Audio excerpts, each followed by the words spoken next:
Hey everyone, you're with Jessica Wakefield, author of The Christmas Box, which is right there.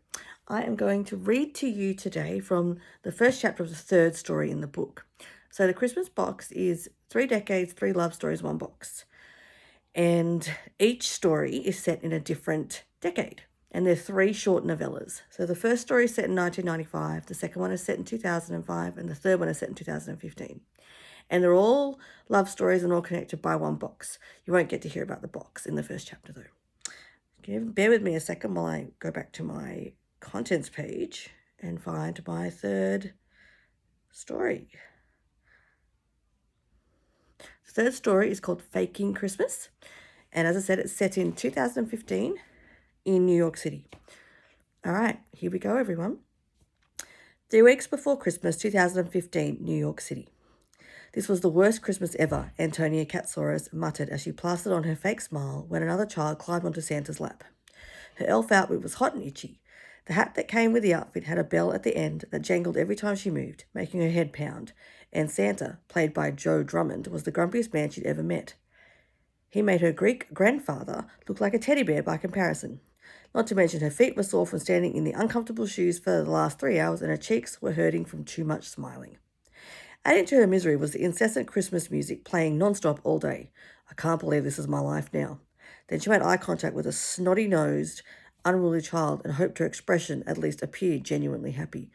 Girlie, Santa groused from his seat. It's a job, take it or leave it. He sent her a glare, which was hard to see under the fake beard and glasses, but she saw it none nevertheless. Antonia sent him an over-the-top grin, but inside she wilted. She had taken the job. Her father had drummed into her that any work was good enough as long as you did your best. Truth be told, Antonia wasn't doing her best, but the world she'd carved out so beautifully for herself upended last week. A girl was allowed some time to grieve, right? Besides, the job interview at Macy's was still 2 weeks away, and she really needed it to come through. Playing an elf at Ruby's department store, which was even less prestigious than Sailor's, was not on her long-term plan. Worse yet, it was humiliating if her family found out she'd been made redundant. What would you like to tell Santa? She kept her voice light and cheery. The kid, a boy about 6 years old, his hair matted with sticky sugar from the lollipop he was holding, screwed up his face. I'm not talking to you. I want to see Santa. The mother behind him sent her an apologetic smile and ushered the rude kid along the line. Antonia wanted to tell the lady that her kid would become a spoiled brat if she let him keep behaving like that, but she'd probably get fired, and she couldn't afford to lose even this crummy job. She sighed to think last week she'd been living her dream life, managing the women's clothing section at Sailor's department store in the heart of New York City and living alone in her teeny studio apartment. Her life was complete, except for a man. But in 2015, women didn't need a man to be happy or successful. And while that was true, it was still nice to have a guy look at you like you hung the moon. Another kid cried, a mum yelled, and one little girl was whisked off before vomiting several yards away into a trash can. Antonia's heart went out to them. The pressure of this season made everyone a little batty. The food, the need for family to consistently feel happy, the hunt for the perfect gift that didn't exist, and the need to spend more money than a person could manage. It was a lot. I'd run screaming from all this as fast as I could, an unfamiliar voice said. Antonia looked up and found herself staring at a man who resembled Zac Efron. From his dark hair to his blue eyes, but the 5 o'clock shadow and wrinkles around his eyes gave him away as being in his 30s instead of his 20s like the real Zac.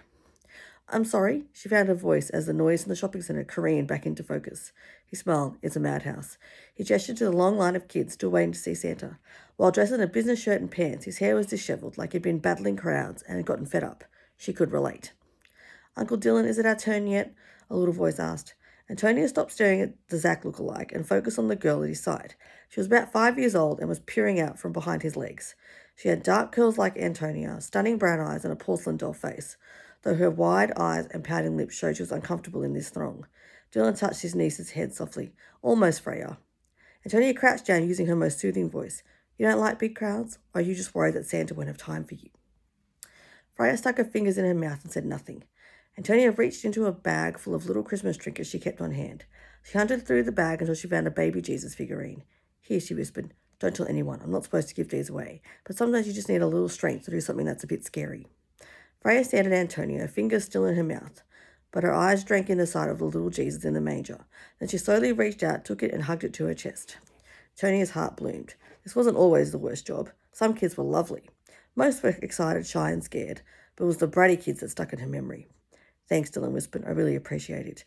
Their eyes met, and Antonia was again drawn into the orbit of this handsome man. You've just made her day. Who is this young lady? Come and tell Santa what you'd like for Christmas, Santa Joe called in his loud, jolly voice, breaking the trance that Antonia found herself in. Really, who was Joe to call her out and hating a job when the minute his shift ended he was out there as fast as his legs could carry him, grumbling the whole way? Freya immediately hid behind her uncle's legs, her hands clutching the baby Jesus for dear life. Aren't you coming? Santa Joe asked, thankfully dropping his tone as it was less booming. Dylan squatted next to Freya. He settled his hand on her back and spoke softly. Freya, you don't have to go, it's okay. Antonia joined them, both of them kneeling next to Freya. Would you like to tell me, and I can tell Santa, you can whisper it? Behind them, kids started whining louder. Thankfully, a few parents could be heard telling their kids to be patient. There was hope for the world after all. Freya looked between Dylan and Antonia, then nodded, the motion tiny but firm. She stepped out from behind Dylan's legs and tiptoed over. Antonia got herself settled on the floor, ignoring all the noisy kids. She patted the ground next to her, and Freya sat. What would you like for Christmas? Antonia spoke, so only Freya could hear. Freya cupped her hand around Antonia's ear and whispered, my daddy. Antonia almost cried right there on the spot. She had no idea why Freya's dad wasn't around, and was therefore unable to make any promises. Was he perhaps in the military and deployed? Regardless, it was a gift that was impossible to grant. But Antonia smiled at Freya anyway. It's a wonderful gift to ask for, she assured her, her throat tight. I'll make sure Santa knows. Dylan gently pulled Freya back up. You did so well, honey. Others are waiting, okay? Before they walked off, Dylan paused. Thanks so much. You have no idea how huge this was for her. He paused, still locking gazes with her. I'm Dylan, by the way. Antonia, she replied softly, feeling all kinds of breathy. Seriously, what was wrong with her? Was she so in need of self-esteem boost that she'd read something in a one-time meeting with a man she'd likely never see again? Antonia watched them leave. Her heart lighted because of Freya, but sadness threatened to drown out the joy the little girl brought her. No one should have to go without a parent for Christmas, but the world didn't work like that.